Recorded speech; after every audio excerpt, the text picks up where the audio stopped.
Welcome to Cambridge House Live. I'm Bridget Anderson at the Vancouver Resource Investment Conference, and I am joined by Jeff Berwick, who is the founder and chief editor of the Dollar Vigilante. You also started Stockhouse.com back in 1994, and you have since sold it. Welcome. Nice to see you again. Nice to see you too, Bridget. When we last spoke last January, you weren't very optimistic about the global economy. What would you say about the state of the economy now? I can't believe the changes in the last year. It's unbelievable. When I first started writing the Dollar Vigilante in about 2009, I thought, what am I going to write about every day? And now there's 10, 20 things to write about every single day. This system is in collapse, and it's unbelievable, and most people don't even see what's going on. So what are the top things that are grabbing your attention right now? Mostly, it's how the U.S. government and the Federal Reserve are reacting to all the problems. So you look at Paul Krugman. In the last year, he's come up with two plans, and he writes for the New York Times. His first plan was fake an alien invasion. And he said, what will happen is that everyone will create guns to fight aliens, and that will boost our economy. That didn't really work out. And then he said, well, let's make a coin and make it worth $1 trillion. We're in the last days of this financial system in the U.S. This is Zimbabwe. Talk to me more about that, because there's a lot of people out there that say, you know, things are starting to turn around. Yeah, if you watch CNBC, if you actually pay attention to the U.S. media, they will always tell you there's green shoots or it's going to be a recovery. Mm-hmm. There's no chance of that. You don't think there are any signs of that? It's not possible. The Why? U.S. government is now 40% of the GDP of the U.S. There's more people, there's 1 in 4 people children on food stamps in the U.S. right now. 1 in 6 Americans are on food stamps. There's so much debt, so much government involvement in the economy. There's 11 states in the U.S. now that have more people on welfare than who have jobs. And you don't think that the U.S. government can turn this around? It's not possible. Government can never help anything. And the U.S. government is actually showing now that it really just hurts everything. And this ship is going down. This is the USSR in 1989. That seems a bit dramatic. I hate to bring the truth so honestly and so outspoken, and I'm sure the people on CNBC don't want to hear this. Well, lots of people wouldn't believe you. They'd say, you know what, you're out in left field. You're nuts. They would have said the same thing in 1989 with the Soviet Union. There were so many people who were still talking about, oh, the communism's going to work. When it starts to collapse, it's going to happen very fast. We're not there yet. I believe it'll be a few more years.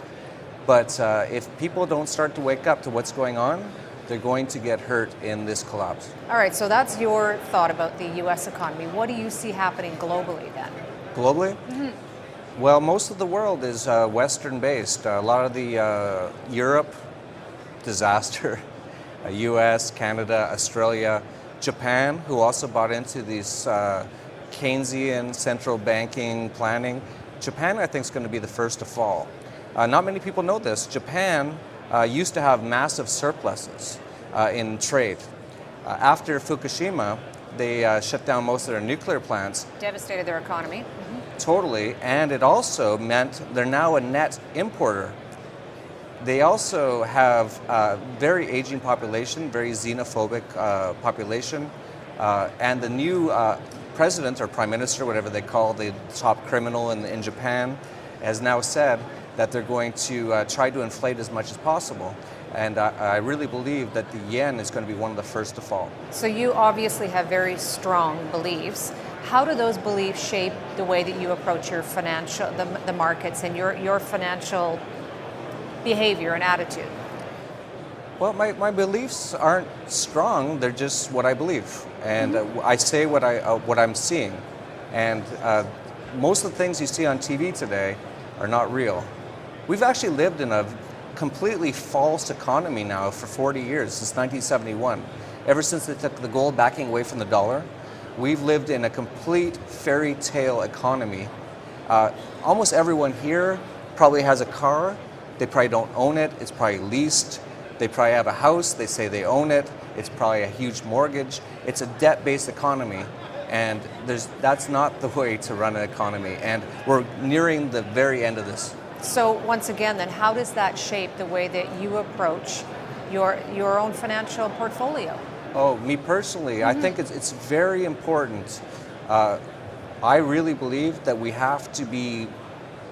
This is the most dangerous time in human history for capital, in my opinion. You have to be very safe. You shouldn't be going out there looking for big gains right now. You should just be trying to retain what you have. And how do you do that then? How do you do that? A big part of it is just precious metals. Own gold and silver, but don't just own them in your own country. Your own government is going to be your biggest enemy in the future. As these nation states collapse, they always try to take as much as they can from their own tax slaves. So you diversify your holdings, and Yes. are there any jurisdictions that you avoid?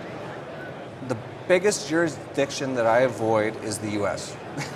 That's going to be ground zero for this economic collapse. Okay, I want to talk to you a little bit about Galt's Gulch. This is a community that you're building in Chile. Tell me about it. Yeah, this evolved all organically. We've been talking about what's going on. There's a lot of people who understand what we're talking about. Ayn Rand wrote Atlas Shrugged, which talked about Galt's Gulch. And what happened in Atlas Shrugged was a lot of the world became socialist, communist, fascist, and all the productive people went to one place, and they just tried to escape it all.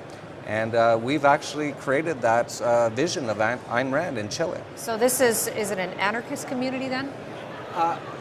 I'm an anarchist. Not everyone who's going to be there is an anarchist, but almost everyone who will go there will be definitely libertarian. They will believe in liberty. They will believe that you don't use force and violence and theft and...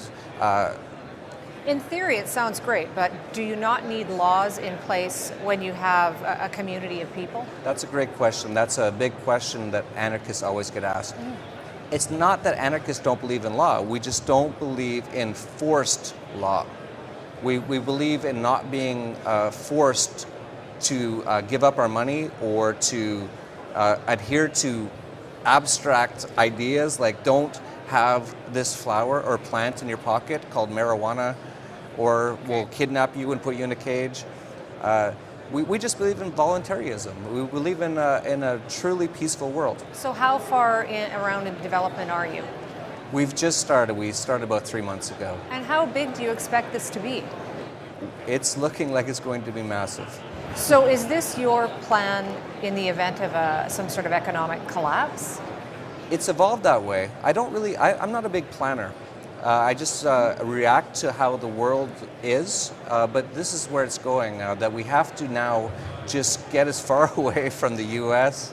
and from the Western world because this collapse is going to be messy. So you put pretty much the Western world in with the U.S. then? Yeah, totally. They're all the same. I was explaining to you earlier, even Canada, where we are right now, the Canadian government sold almost all their gold in the 1980s. Now all that's back in the Canadian dollar is the US dollar.